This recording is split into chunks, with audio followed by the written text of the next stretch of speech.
Penggugat Wakil Presiden, Wapres, Gibran Rakabuming Raka, Subhan Palal, telah menyerahkan proposal perdamaian untuk gugatan perdata mengenai riwayat pendidikan SMA yang dipermasalahkannya.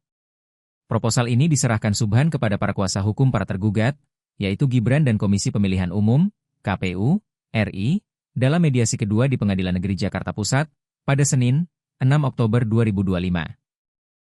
Isi proposal ini ditunjukkan dan dibacakan Subhan kepada awak media usai mediasi. Berikut adalah isi lengkap proposal perdamaian yang disampaikan Subhan.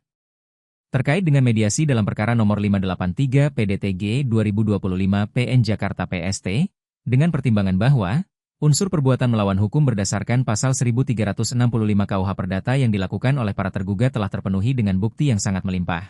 Maka pada kesempatan mediasi Ibu, penggugat menyampaikan syarat perdamaian di luar pokok perkara sebagai berikut. 1. Para tergugat harus meminta maaf kepada seluruh warga negara Indonesia.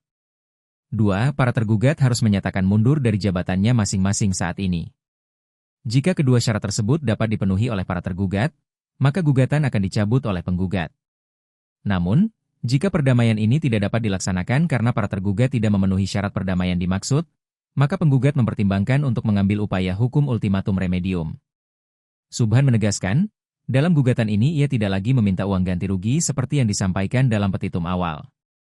Namun, keputusan terkait perubahan petitum ini akan ditentukan dalam proses mediasi atau persidangan selanjutnya. Proses mediasi ini akan berlanjut pada Senin, 13 Oktober 2025, depan, dengan agenda tanggapan para tergugat terhadap proposal perdamaian dari penggugat. Dalam gugatan ini, Gibran dan KPU dinilai telah melakukan perbuatan melawan hukum karena ada beberapa syarat pendaftaran calon wakil presiden, cawapres, yang dahulu tidak terpenuhi. Untuk itu, Subhan selaku penggugat meminta agar majelis hakim yang mengadili perkara ini menyatakan Gibran dan KPU telah melakukan perbuatan melawan hukum. Subhan juga meminta agar majelis hakim menyatakan status Gibran saat ini sebagai wapres tidak sah. Gibran dan KPU juga dituntut untuk membayar uang ganti rugi senilai Rp125 triliun kepada negara. Menghukum para tergugat secara tanggung renteng membayar kerugian material dan imaterial kepada penggugat dan seluruh warga negara Indonesia sebesar Rp125 triliun dan Rp10 juta, dan disetorkan ke kas negara, bunyi petitum.